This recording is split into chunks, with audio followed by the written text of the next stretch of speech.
Nos ados ont vu tous les Miyazaki. Ils rêvent qu'on les emmène au Japon. Alors je vous donne rendez-vous au musée Ghibli à Tokyo, où vous serez transportés dans l'imaginaire du studio. Incroyable. Mon mari, lui, rêve de s'immerger à fond dans la culture nippone. Après un cours de dessin manga avec un artiste, je vous propose d'assister à une cérémonie du thé. Waouh. Et pour une expérience unique jusqu'au soleil levant, je vous ai réservé une nuit dans un joli ryokan avec un dîner traditionnel.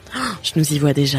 Avec Marco Vasco, ne rêvez plus. Vivez votre voyage l'esprit libre. Au rendez-vous sur marcovasco.fr pour imaginer votre prochain voyage sur mesure. Les podcasts du Figaro. Prêt pour le décollage. Mais où partir cet hiver ? Comme tous les ans, certains préparent déjà leurs affaires de ski. Bonnets, moufles, fuseaux, moon boots. D'autres emballent leur pull de Noël moche, direction la maison de campagne de mamie. Même si c'est pas le plus des paysans, elle a le mérite d'avoir toujours une chambre de libre. Si vous ne faites partie ni de la première, ni de la deuxième catégorie, et que vous êtes en panne d'inspiration, voici 3 idées pour vos vacances d'hiver. 3 idées un peu différentes pour rejoindre des cieux plus cléments sans casser sa tirelire. Si vous êtes plutôt soleil et visite, on vous conseille l'Égypte. Un billet d'avion abordable, une situation géopolitique stable et surtout, la météo idéale. Au Caire, il fait, à l'heure où je vous parle, 23 degrés avec un soleil sans nuages. La température parfaite pour découvrir ou redécouvrir les merveilles du pays des pharaons.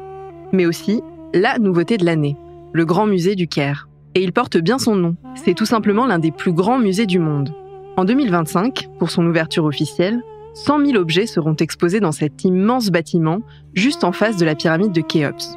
D'ici là, 12 salles d'exposition ont déjà ouvert au public. Avant d'aller les visiter, jetez un œil au colosse de Ramsès II, une statue de 11 mètres de haut et 80 tonnes. Pharaonique, on vous a dit.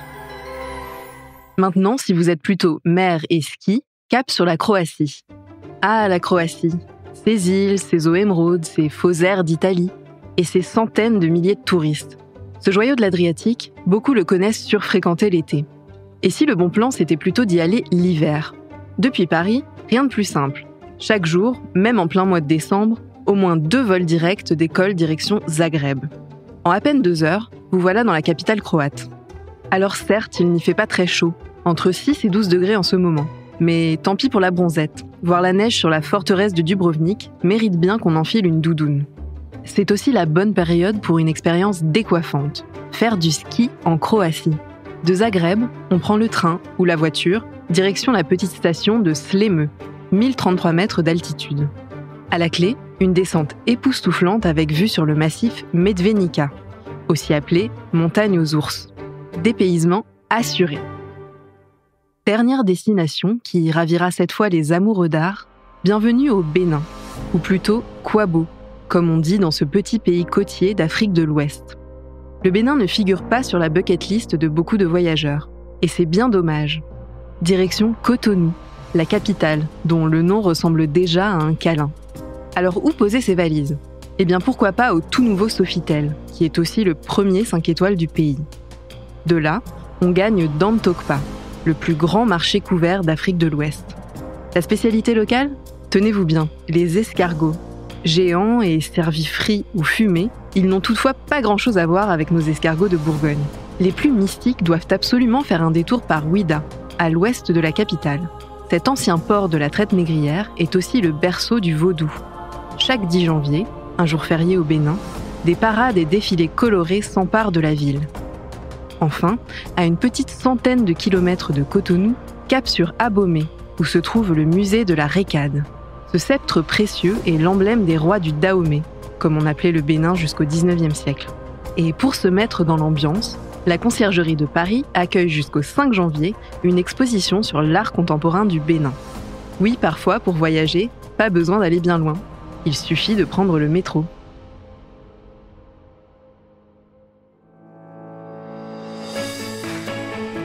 Merci d'avoir écouté ce podcast. Je suis Claire Rodino, journaliste au Figaro. Vous pouvez retrouver Question Voyage sur Figaro Radio, le site du Figaro et sur toutes les plateformes d'écoute. À bientôt!